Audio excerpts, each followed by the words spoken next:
کوئٹہ کے اس سرکاری اسکول کے کلاس روم میں ایک بار پھر بچوں کی آوازیں گونج رہی ہیں، مگر پڑھائی کا ماحول 6 ماہ پہلے کے مقابلے میں خاصا مختلف ہے۔ اور جب گھر سے آتے ہم لوگ تو پہلے ہاتھ دھوتے، ٹیمپریچر پہلے پکڑتے، پھر ہاتھ دھوتے، پھر ماسک پکڑ کے، پھر کلاسیں میں آتے، کتابیں دیتے، پھر پڑھتے۔ پہلے سر ہم لوگ 3 بیٹھتے تھے یا 2 بیٹھتے تھے، باتیں کر رہے تھے، ابھی ایک بیٹھ رہے، الگ 6 فٹ کا فاصلہ رکھ رہے سر۔ بلوچستان میں 14,000 سے زائد سرکاری اسکول ہیں۔ اس اسکول میں تو بچوں نے ماسک بھی پہنے ہیں اور ہاتھ دھونے کے لیے پانی اور صابن بھی دستیاب ہے، لیکن 8,000 سے زائد سرکاری اسکولوں میں واش روم اور پانی کی سہولت دستیاب نہیں ہے۔ ان حالات میں SOPs پر مکمل عمل درآمد مشکل نظر آتا ہے۔ اساتذہ کا کہنا ہے کہ حکومت اور غیر سرکاری اداروں کی جانب سے انہیں احتیاطی تدابیر سے متعلق تربیت ضرور ملی ہے۔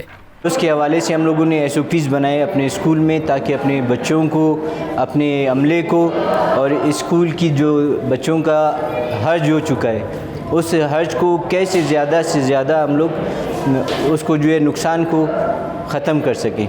اس SOPs میں یہ کہ بچے جب گھر سے نکلیں تو ان کے ماں باپ کو بھی اس چیز کا ادراک ہو کہ یہ بچے ہمارے SOPs کے تحت جائیں اور اس کووڈ-19 سے جتنا محفوظ رہ سکتے ہیں اس سے بچیں بھی، اور اپنی جو تعلیم کا سلسلہ ہے اس کو جاری بھی رکھ سکیں۔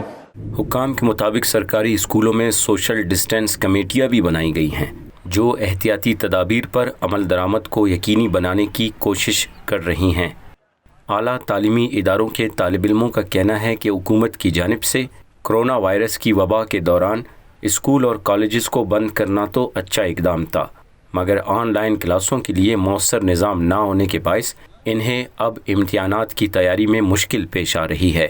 گورنمنٹ کی طرف سے ایک اچھا ڈیسیجن تھا کہ انہوں نے اسکول، کالجز اور یونیورسٹیز کو آف کر دیا تھا، لیکن اس کی وجہ سے اسٹوڈنٹ نے سفر بھی بہت کیا۔ ٹائم تو ابھی کم ہے، ابھی اسٹوڈنٹس کو ابھی محنت تھوڑی زیادہ کرنی ہوگی، اور یونیورسٹیز کو بھی چاہیے تھا کہ جب یہ ٹوٹلی کلوز تھا اس ٹائم پہ اسٹوڈنٹس کو کوئی ایسا سسٹم کرتے جس کی وجہ سے وہ اپنی یہ جو گیپ آ گیا ایجوکیشن کا یہ زیادہ نہ ہوتا۔ ابھی اسٹوڈنٹ پہ برڈن تو بہت ہی زیادہ ہے۔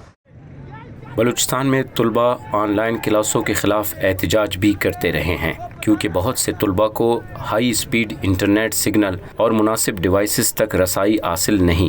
اساتذہ کا کہنا ہے کہ طلباء پر زیادہ بوجھ نہ پڑے، اس کے لیے امتحانات میں سالانہ سلیبس میں سے صرف 40% نصاب کا انتخاب کیا گیا ہے۔